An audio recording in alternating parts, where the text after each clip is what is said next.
Hello दोस्तों, स्वागत है आपका एक बार फिर से आपके अपने चैनल कॉमिक्स टॉक विद विजय में। मैं हूं आपका दोस्त विजय कुमार और हम यहां करते हैं कॉमिक्स से रिलेटेड ढेर सारी बातें।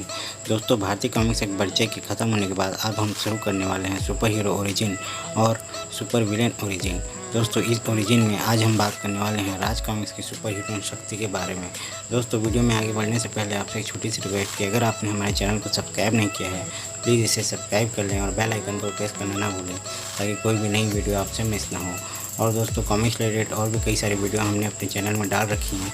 अगर आपने वो ना देखी हो तो उनके लिंक हमने डिस्क्रिप्शन में डाल रखी है, वो वीडियो ज़रूर देखें। दोस्तों, ज़्यादा टाइम वेस्ट न करते हुए चलिए वीडियो को शुरू करते हैं।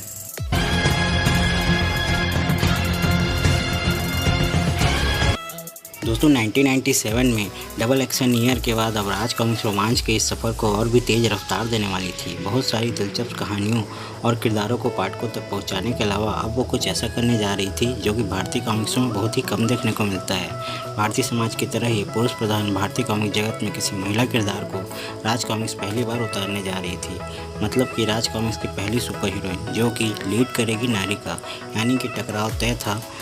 मतलब हमारे सुपर हीरोज़ और शक्ति में। शक्ति यही नाम दिया गया था इस किरदार को और पूरा न्याय किया इस किरदार ने अपने नाम के साथ भी, उस उद्देश्य के साथ भी जिसे ध्यान में रखकर इसे बनाया गया था। 1998 में भोपाल की कपालिका कॉमिक में ग्रीन पेज में शक्ति वर्ष का जिक्र तो हुआ, लेकिन अभी तक ये नहीं बताया गया था कि ये शक्ति है कौन। शक्ति वर्ष के लोगों में राज कॉमिक्स के 6 हीरोज़ बनाए गए थे। शुरुआत में ही ऐसा लगता था कि इन्हीं की एकजुटता को ध्यान में रखकर 1998 को शक्ति वर्ष का नाम दिया गया है। लेकिन थोड़े समय बाद ही प्रकाशित हुई बॉम्बे कॉमिक में शक्ति पहली बार नजर आई। बॉम्बे कॉमिक के ही ग्रीन पेज में शक्ति के बारे में बहुत थोड़ा लिखा हुआ था। उसकी आने वाली कॉमिक्सों के नाम दे रखे थे। वैसे इसको बॉम्बे के कवर पर पहली बार देखकर ऐसा लगा था कि ये कोई नई साइड किक है। उस वक्त किसी ने भी यह नहीं सोचा था कि ये भी राज कॉमिक्स परिवार का एक अहम हिस्सा बनेगी। जैसा कि मैंने बताया, शक्ति पहली बार बॉम्बे में नजर आई, लेकिन शक्ति कैसे बनी इसका खुलासा हुआ डोगा शक्ति में। डोगा शक्ति का ऐड पहली बार खूनी पहेलियाँ कॉमिक में आया था। ये बहुत ही ज़बरदस्त ऐड था। डोगा जो कि मर्दानगी की पहचान है, उसकी टक्कर थी नारी के प्रतीक शक्ति से। डोगा शक्ति 1998 का डोगा का पहला विशेषांक भी था। डोगा शक्ति में दिखाया गया कि शक्ति की शक्तियाँ कैसे मिली, कैसे एक अबला नारी चंदा ने जब नारी जाति पर हो रहे अत्याचार की दुहाई काली माँ के मंदिर में दी तो उसके जवाब में खुद माँ काली ने अपनी सारी विध्वंसक शक्तियाँ उसे प्रदान की और उसे नारी जाति की सुरक्षा का दायित्व देकर शक्ति बना डाला। चंदा अब शक्ति के रूप में तैयार थी, अपनी शक्तियों के बारे में थोड़ी सी अवगत और थोड़ी सी अनजान, और तैयार थी नारी समाज के सम्मान की सुरक्षा के लिए और उस पर अत्याचार का बदला लेने के लिए।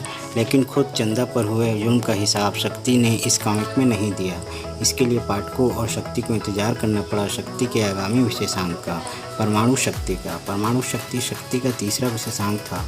वैसे इसी बीच शक्ति भेड़िया के साथ 2 कॉमिक्स में भी नजर आई मुसीबत और जिंदा पत्थर। और कुल मिलाकर अब तक शक्ति राज कॉमिक्स के 4 सुपर हीरो साथ में दो हाथ कर चुकी थी और अब बारी थी एक ऐसे किरदार की जो इन चारों से एक साथ टकराने की काबिलियत रखता है। बताने की ज़रूरत नहीं कि बात हो रही है सुपर कमांडो ध्रुव की।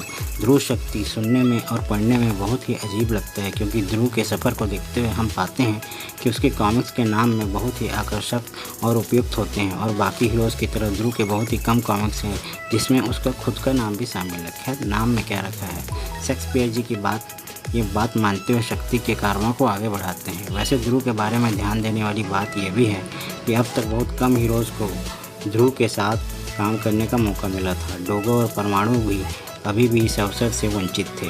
शक्ति ने इन दोनों से पहले बाजी मार ली। बॉम्बे के बाद ध्रुव शक्ति में शक्ति को फिर मौका मिला अनुपम सिन्हा जी की पेंसिल से बनने का। इससे पहले मनु जी और धीरज वर्मा जी ने भी शक्ति को बनाया था, और शायद राज कॉमिक्स में ऐसा पहली बार हो रहा था कि एक ही समय में एक ही किरदार को अलग अलग लोग बना रहे थे। इसी के साथ एंथोनी के साथ भी शक्ति की 2 कॉमिक्स आई, अमानुष और आधी औरत। इन दोनों कॉमिक्सों में चित्रांकन था सुरेश डिगवाल जी का था। अब शक्ति को बनाने वाले चित्रकारों की संख्या 4 हो गई थी। इन सब मल्टी स्टार कॉमिक्स के अलावा और भी कई कॉमिक्स आई शक्ति की। जैसे पहले उसकी सोलो कॉमिक्स थी आई शक्ति, उसके बाद वर्दी वाली औरत, पवन पुत्री, मौत के दीवाने, जोकर और खबरदार शहरी। अगला साल भी शक्ति के लिए काफ़ी अच्छा होने वाला था, क्योंकि अब वो 96 पन्नों वाली विशेषांक में भी नजर आने वाली थी, नागराज और ध्रुव के साथ कलयुग में। अब बात कर लेते हैं शक्ति के ओरिजिन के बारे में। शक्ति जो कि चंदा का ही एक रूप है। चंदा पहले अपने कॉलेज में अपने दोस्त तरुण के साथ पढ़ती रहती है और उसे पसंद भी करती है, लेकिन उसके पिता द्वारा उसकी ज़बरदस्ती शादी दिनेश पाठक नाम के व्यक्ति से करा देती है। दिनेश पाठक, जो कि अपराधी किस्म की मानसिकता का होता है, वह अपनी चंदा की जब भी बेटी होती है तो उन बेटियों को डॉक्टर के साथ मिलकर मार डालता है, उसे जहर का इंजेक्शन देके। जब चंदा को यह पता चलता है कि उसकी सारी बच्चों की मौत किसी प्राकृतिक कारणों से नहीं बल्कि उसकी हत्या हो चुकी है, तो उसके लिए दिनेश और डॉक्टर को उसका कसूरवार ठहराती। फिर दिनेश और डॉक्टर के द्वारा उसे घायल करके खाई में फेंक दिया जाता है। चंदा जैसे तैसे करके खाई के पास ही स्थित एक काली माँ के मंदिर में पहुंचती है और काली माँ को अपने दर्द का वास्ता देकर पुकार लगाती है। इस पुकार से काली माँ स्वयं वहाँ पे प्रकट होती है और चंदा को अपनी शक्ति प्रदान करती है। देवी काली ने चंदा के शरीर को शक्ति में बदलकर न्याय प्रदान करने के लिए उपयोग किया। चंदा ने शक्ति के रूप में अपने पति का वध किया। चंदा खुद को अस्पताल और सामाजिक कार्यों में व्यस्त रखती है। उसकी एक तीसरी आंख है जो कि देवी काली की निशानी है। उसमें आग की शक्ति है जो किसी भी धातु को हथियार में बदलने की क्षमता रखती है। चंदा के पास तीव्र गति से कहीं भी पहुंचने की शक्ति है और प्रकाश के रूप में कहीं भी पहुंच सकती है। के पास दुनिया की महिलाओं के गुस्से की शक्ति है। वह दुनिया में किसी भी महिला के रोने और दर्द को महसूस कर सकती है और प्रकाश की गति में बदल सकती है। प्रकाश की गति से यात्रा कर सकती है। जब वह अपनी तीसरी आंख खोलती है तो सामने खड़े दुश्मन को जलाने के लिए काफ़ी होती है। और राज कॉमिक्स में ब्रह्मांड में सबसे शक्तिशाली, सबसे मजबूत किरदार है। वह आसानी से एक हवाई जहाज़ को भी ले जा सकती है और प्रकाश की गति से उसके साथ यात्रा कर सकती है। त्रिकाली कॉमिक्स में उसने अपनी सुपर स्पीड के साथ अतीत में जाने के लिए। इसके बाद सर्वनायक सीरीज के सर्व संग्राम कॉमिक्स में शक्ति के पहले जन्म के बारे में भी बताया गया। राजकुमारी महक, जो कि अभी की शक्ति है, उसका विवाह की तैयारी चल रही थी। उसका स्वयंवर हो रहा था। वह राजा सातुल्य की बेटी थी।